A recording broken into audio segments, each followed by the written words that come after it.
People have heard the phrase, imagine your parks. Can you briefly describe what that is and what that has meant to East Baton Rouge Parish?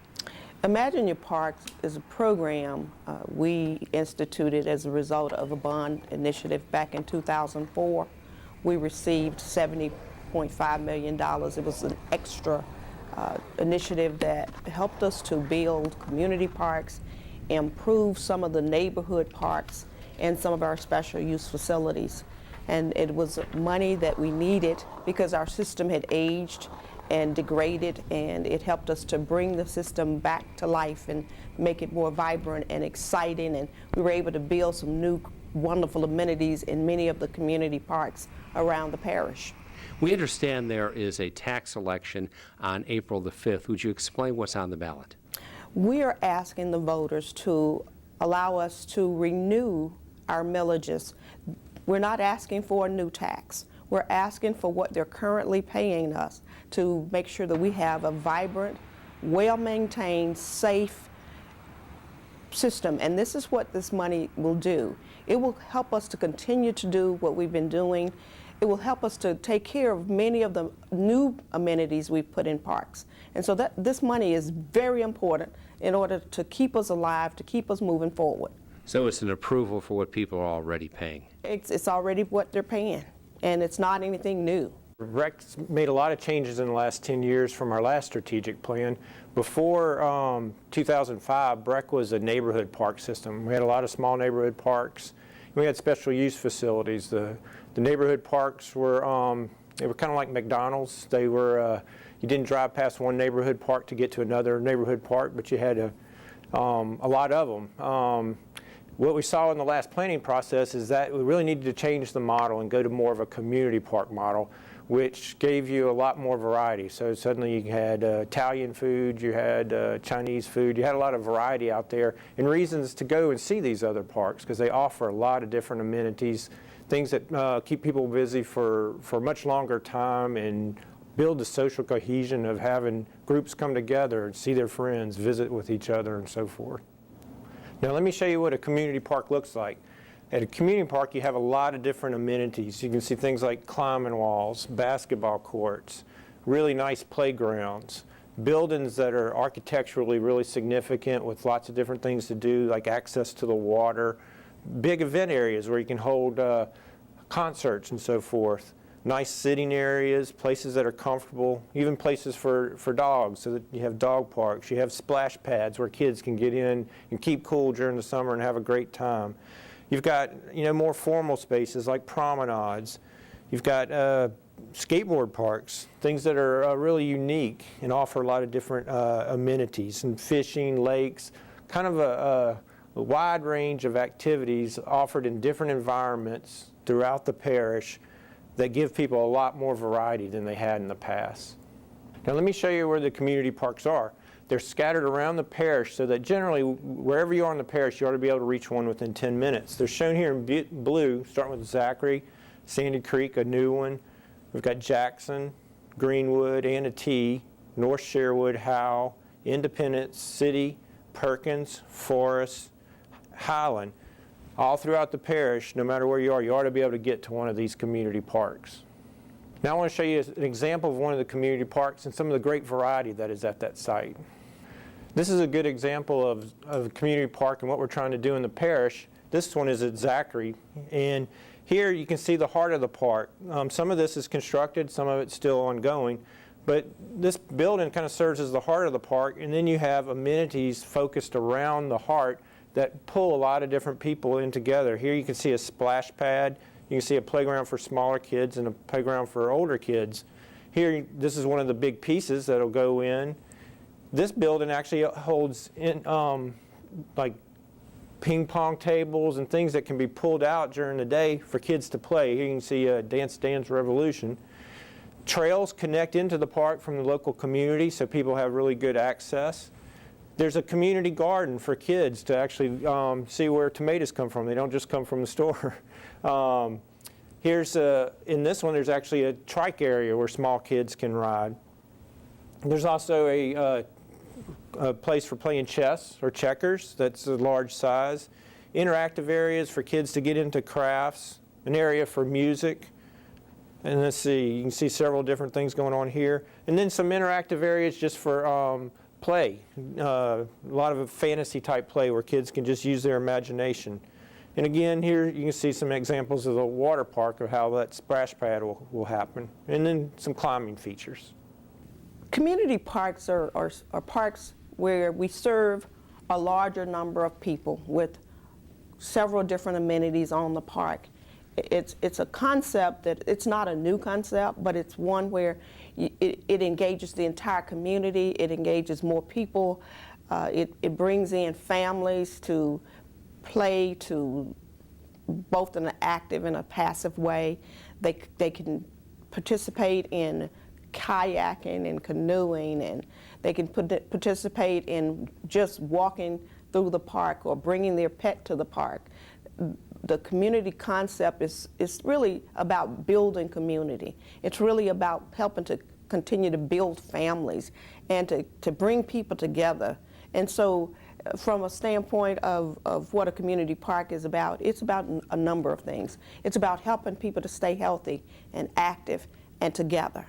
And so that's why I say we need these type parks. In fact, we need regional parks so we can pull people from the region, not just from the community. And so we know what we're doing is absolutely critical. Community parks have really been the main focus of the Imagine Your Parks plan, but we're also doing a lot of work on the neighborhood parks. And let me show you some examples. All right, here you can see some examples of some of our neighborhood parks. Neighborhood parks are actually very popular with the communities. In some of them, we've actually had donors come in and provide extra funds, which enabled us to do more than BREC could have done just with its own money. But we've built or rebuilt playgrounds, we've added walking trails, we've been able to do some really nice things. Here at Leeward, extra dollars were added by the community, same at College Town. Flannery, Kaboom, and Humana was able to add money. So a lot of these we were able to actually go farther than we could with just BREC dollars. But we've seen the playgrounds, walking trails being really successful in the neighborhood parks. Can you tell us what is a neighborhood park? Sure. A neighborhood park is usually it's a smaller park than a community park. It doesn't offer as many amenities. It's a place where you can go throw football, have a kind of shorter duration recreational event. You know, kids can go play on the playground for a little while. They might be able to go shoot some basketball, or even maybe play a little bit of tennis on a kind of simpler tennis court. But it's an area that's close to home. There's a lot of neighborhood parks so that people can get to them very easily, make it a very convenient part of their day. Let me show you some of the playground equipment and other amenities we have in neighborhood parks. Here you can see some simple playground equipment the kids enjoy. The community parks will have bigger and more equipment. But we also have spaces that can interact, like an outdoor classroom, paved walking paths, picnic shelters, interactive areas, horseshoe courts, volleyball courts, and baseball fields, football fields, and so forth. And then just open green space that people enjoy, and then also stuff like tennis courts. Have you been able to replace some of the older equipment in the neighborhood parks? We have. At the beginning of our last program in 2005, most of the playgrounds were very old. They were really worn out, and we've been doing a lot replacing them with new equipment that the kids are really enjoying. They're, it's just nice to have a new playground. Usually has new surfacing and a much more aesthetically pleasing environment. Does that encourage more kids to get out and get active? I think it does. It also, we've kind of added areas for the parents, covered shelters and so forth, so they have places to sit. So it makes it a better experience and allows more people to use it.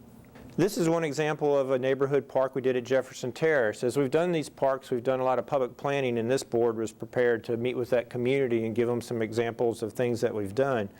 Here you can see a lot of different playground equipment types that we've been able to do at the community parks. Jefferson Terrace has a tennis court, so we're showing that. Fitness stations sometimes we're able to work in.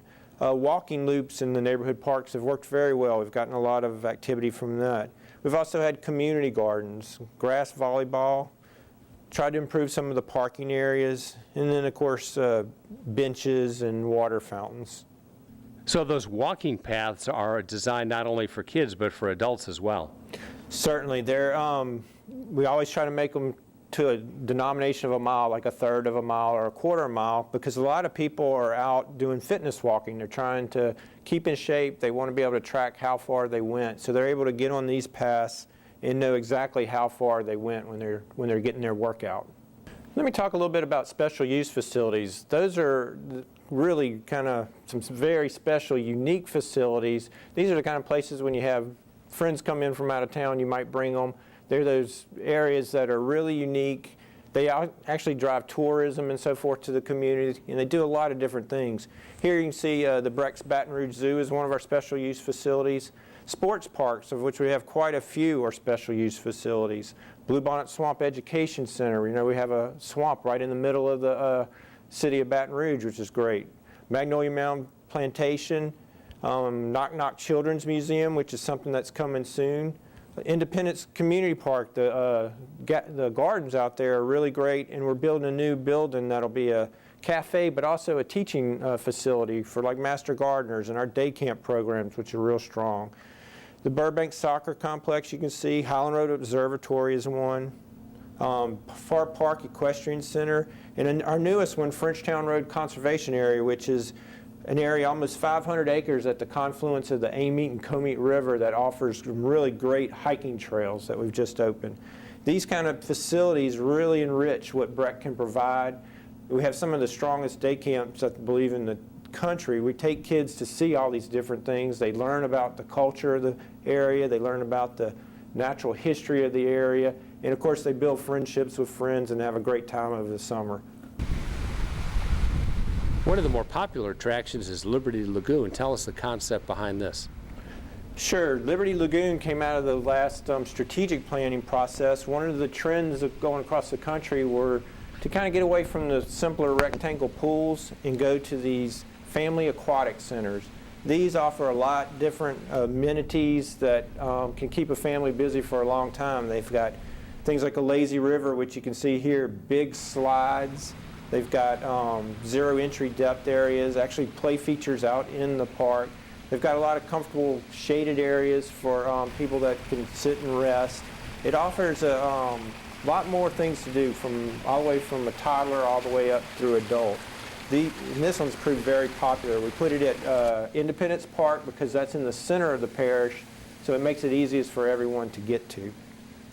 Another really popular park is Burbank Soccer Complex. We're one of the few places in the country that was able to get as many fields together as we do. We have 22 full-size fields out there, and it's able to host really large events. This summer it'll be hosting a regional soccer event that will bring people in probably from about 10 to 12 different states around, which will have a large economic impact on the citizens.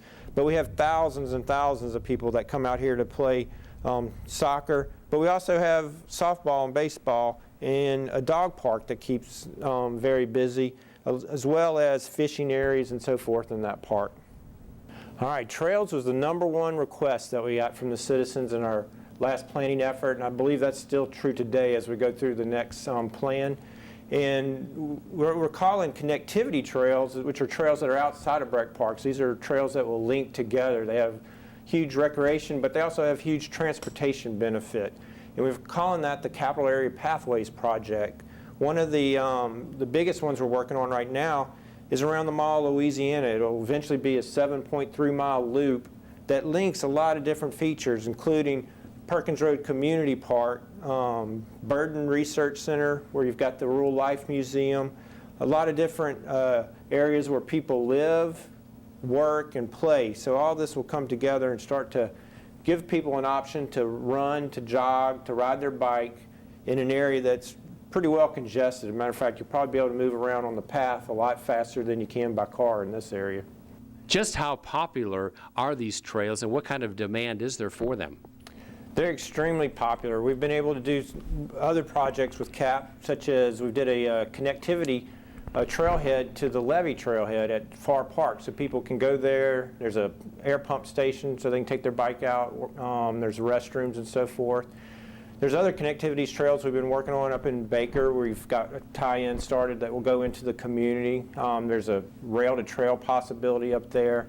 We've got, we're working with DDD on helping them get going on the downtown Greenway.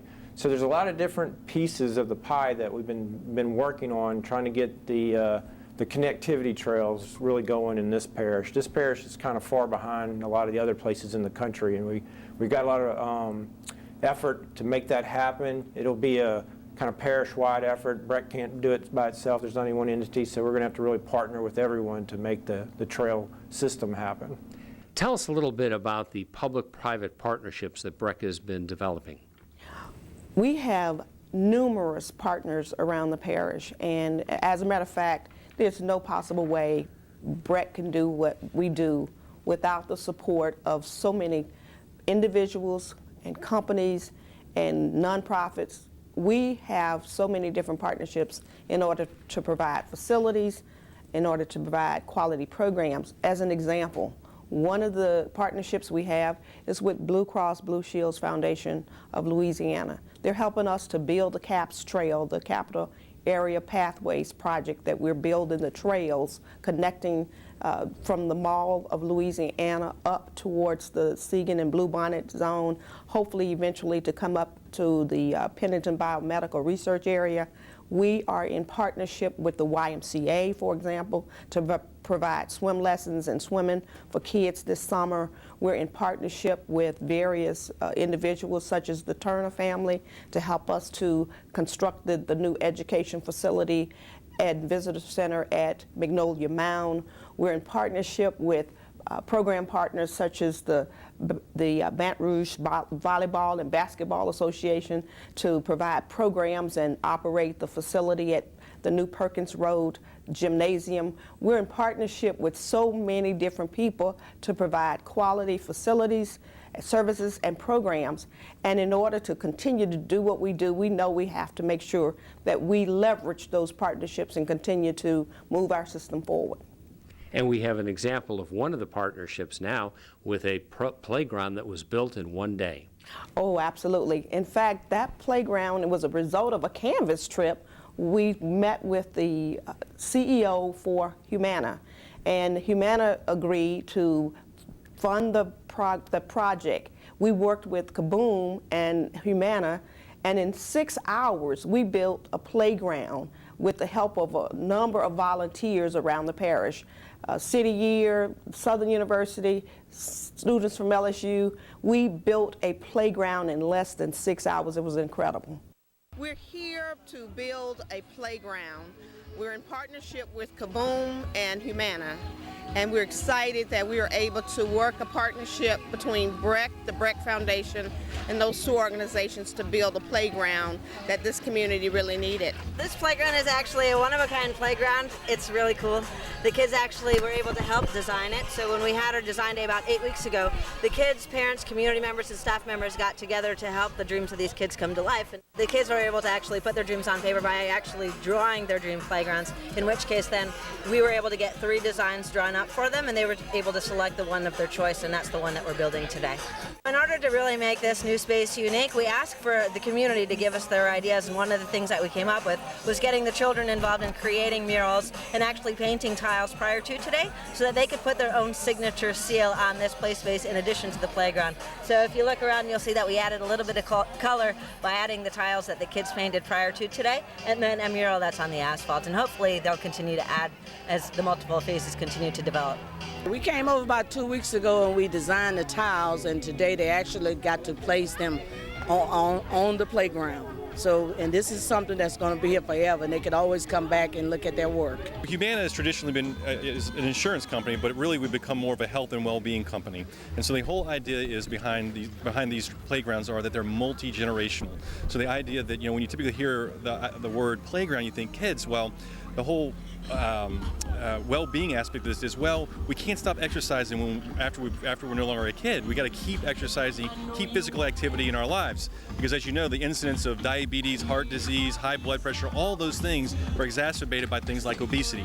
And how do we get obese is when we stop exercising. And particularly in Louisiana, we have such great food, right? So we're not going to stop eating our food, so we have to make sure that we're exercising to offset that, because when you're exercising, you're losing weight, diabetes becomes less of an issue. If you're not exercising and you're more obese, diabetes becomes a really big problem. And so we talk about health reform in America, and Washington is debating it. Really and truly, the biggest health reform we can do is reform our bodies. Because at the end of the day, we're in charge of those things. We're in charge of what we eat. We're in charge of how much we exercise. And that's the whole idea behind this playground. And from Kaboom's perspective, they want to make sure that there is a playground within walking distance for every child in America. And that's really why we're here today. A lot of times kids get out of school and don't have anything productive to do. This will allow our kids the opportunity to have something productive to do after school, make sure that they're active and not sitting at home on the couch, and it also gives our parents the opportunity to come out and enjoy this beautiful playground with the children, and it will just bring a wealth of stability to the neighborhood and allow people from all over the surrounding community to come and have fun together. My students that I work with in particular don't really have anywhere to go after they get out of school every day. They go to their house, they watch TV, and that's just not what we want them to be doing. We need them out, active physically, active mentally, and BREC kind of gives that arena for them to come, for them to exercise, for them to do recreation, and we also love coming to BREC to help with tutoring and helping kids with their academics after school as well. What's great about this playground and the Humana partnership is that we're able to implement multi-generational features, where not only are we creating a new community space for all ages, but we're also incorporating exercise stations called energy stations where folks of all ages can come and be playful as well as the children on this new playground. It's a community event. It brings the community together. You know, we had the kids to come in to design the playground. They had a blast doing that. It was a lot of fun. We've had community groups that have come in that have joined us, people who live in the neighborhood. You know, you're bringing a community together to do this, and that's what's so great about it. Everybody worked together so well, and from different groups of people, you know.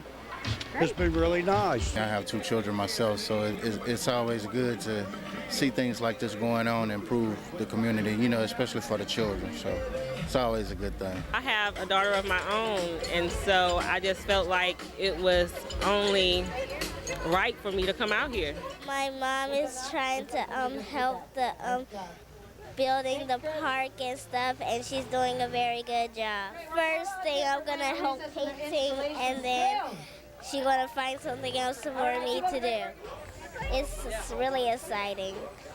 It's like you're building a whole new town. It's all about giving back to the community, you know, so Humana really tries to do a really good job of in the communities that we serve to say, you know what, we're here in this city, we're going to give back to it, and we're going to build this for the future generations to use. One of the things that we found is that our students, and if you work in schools, you probably know this, our students have a lot of energy during the day. It feels good to come out here and work, to put in the sweat equity, like I said today, but knowing that we've put together a playground and put together a really nice community hangout spot, for lack of a better word, that's going to be here for the next 20 to 30 to however many years, just really feels good. Feels good to give back to the community. I think it's a wonderful thing they're doing. I'm like, the kids need more places like this to come outside and interact with their friends and everything. This playground is so nice, it's beautiful, it's coming along very well. I'm excited. I'm like, look at it. Look around and you can see, you can feel what's going on here right now. People are giving it their all. They're really invested in the process, and not only in the physical build aspect of it, but also the ownership and the empowerment that goes on behind the scenes to pull something like this together. So it doesn't end today. It didn't start yesterday. It's an ongoing process that hopefully is going to last well into the future. I think this location is incredibly important because it's a great opportunity for all ages to come here. And this space is just perfect to where we're able to use the resources of BREC and Humana to pull together this multi-generational space. So it's not only for the children, but we're able to have the resources to help us pull it together to make that happen. What is the link between the park system that BREC offers and economic development and attracting jobs to East Baton Rouge Parish? Actually, when you think about bringing companies in like IBM and other companies, we're attracting people to this area. People want quality of life. They want trails. They want places where they can exercise, where they can gather, and they want family activities. And so we believe to be able to attract young professionals into this community, they want quality of life. And it's been my experience where I came from, it works. We also know that economic development is important because when we build ball complexes like the Central Sports Complex or the Burbank Soccer Complex, we bring people from all around the region into this community, and then they spend money, hotel, motel. They purchase items from the stores and the malls. We know that we provide those type of amenities so to attract people in and to keep people here and give them activities and things to do. Our hope is that when we host the Miss America pageant this summer, we'll be able to bring people to some of BREC's facilities, such as the zoo and Magnolia Mound, and as also the Bluebonnet Swamp. And so it's important to be able to provide quality experiences for people so that they will come and attend and come back and participate and then stay. And so it's important that we provide these type of amenities. Would you summarize again what's on the April 5th ballot in East Baton Rouge Parish? We're asking the voters to renew the way we play. It is an opportunity for us to continue to provide and maintain and renovate all of the facilities and all of the different parks that we have. Where we have needs, it's not a new tax. It is money to help us to take care of what we've built, what we've put in the ground. It is important for people to know it is something that we have to have in order to continue to maintain a vibrant park system. You've shown us a lot about the parks in East Baton Rouge Parish, the community parks, the neighborhood parks, the special use projects, the trails. How does this April 5th tax vote impact all of these projects? April 5th is a renewal. Basically half of our operating tax is renewed on years ending 4, and all of our capital improvement tax. And our capital improvement tax was originally passed in 1964. It provides 2 mills. That historically has not been a lot of money for the park system, and in 2004, I think the park system was pretty worn out, and that's why we were able to pass that additional tax, which provided $70.5 million to the $45 million of the CIP. That's what really let us be able to do so much work in this last 10 years. But we're getting ready to go back to having only about 39% of the funding that we had for capital improvements over the next 10 years if this tax it passes on April 5th. How critical is the tax vote on April 5th to the overall mission of BREC and what you're trying to accomplish 10 and 20 years down the road? It is absolutely critical. It is so important because in order to do what we're doing today and to do more into the future, we must be able to get the support from the public. And this is a way for the public to say, thank you, BREC. You did what you said you would do in 2004. We believe in you. We know that you will deliver, and you kept your promise, and it will allow us to continue to keep our promise to the public to make sure that we provide quality recreation and facilities to the public. If people have questions or like more information, what should they do? I would say the best way to find out more about BREC is to go to www.brec.org to our website. And also we want to encourage people to participate, continue to tell us what they want. We have the Imagine Your Parks 2 program. We're working to make sure that people continue to tell us what they want, and they can go to Mind Mixer. It's also part of our website, and tell us what they would like to see, and we hope to be able to keep that input process going until the plan is complete.